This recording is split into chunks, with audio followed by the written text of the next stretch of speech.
तो आपका जो लिमिटिंग कंडक्टेंस है वो कंडक्टेंस उस समय का है जब इनफाइनाइट डाइल्यूशन है। और मैं आपसे क्या कह रहा था कि जब किसी इलेक्ट्रोलाइट का डाइल्यूशन कराओगे उसका डिग्री ऑफ डिसोसिएशन बढ़ेगा, और अल्टीमेटली जब 100% डिसोसिएशन हो जाएगा तो उसका जो कंडक्टेंस आएगा वो लिमिटिंग कंडक्टेंस, जिससे कि ज्यादा नहीं हो सकता। फिर तो कॉन्सेप्ट मेरा ये था कि स्ट्रॉन्ग इलेक्ट्रोलाइट का तो लेमडा और लेमडा नॉट बराबर होना चाहिए। ये जो लेमडा इनफाइनाइट है ये और ये स्ट्रॉन्ग के लिए तो बराबर होना चाहिए, क्योंकि स्ट्रॉन्ग का तो हमेशा डिग्री ऑफ डिसोसिएशन 100 होता है, तो डाइल्यूशन से क्या फर्क पड़ेगा। लेकिन फिर भी लेमडा लेमडा नॉट के हमेशा बराबर नहीं होता है, उसमें थोड़ा सा वो कम होता है, कारण एसिमेट्री इफेक्ट और आपका इलेक्ट्रोफोरेटिक इफेक्ट।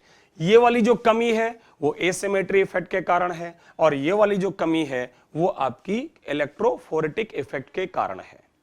यहां पर ए और बी आपके कांस्टेंट है, और इसलिए इस इक्वेशन को हम चाहें तो शॉर्ट में लिख सकते हैं कि लेमडा मोलर बराबर लेमडा इन्फिनिटी को लेमडा नॉट भी लिख सकते हो, माइनस अ कांस्टेंट।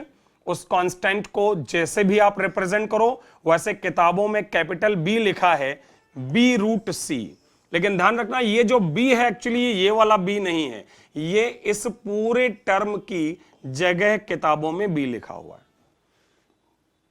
तो ये एक एक्सप्रेशन आता है तुम्हारे स्ट्रॉन्ग इलेक्ट्रोलाइट के लिए, जिसको एक हकल अनसागर इक्वेशन नाम से हम जानते हैं। और अगर उसको ग्राफिकली प्लॉट कर दिया जाए तो चूंकि लेमडा मोलर बराबर lambda naught minus B root C, इसको ले लो वाई एक्सेस पर, इसको ले लो एक्स एक्सेस पर, तो y बराबर माइनस एम एक्स प्लस सी, पॉजिटिव इंटरसेप्ट और नेगेटिव स्लोप के साथ, जहां कि आपका जो ये वैल्यू है ये बेसिकली कुछ और नहीं लेमडा नॉट या लेमडा इनफाइनाइट है।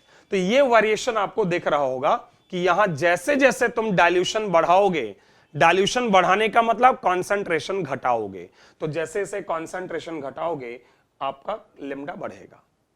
लेकिन ये वेरिएशन आपको वीक इलेक्ट्रोलाइट में नहीं मिलेगा। वीक इलेक्ट्रोलाइट में आपको देखेगा एक शार्प इंक्रीमेंट, अचानक से बढ़ गया। कारण क्योंकि वीक इलेक्ट्रोलाइट का जो अल्फा है ना वो चेंज होता है डाइल्यूशन से, और वो इंक्रीमेंट डाइल्यूशन के साथ और शार्प होता जाता है। सोचो जरा,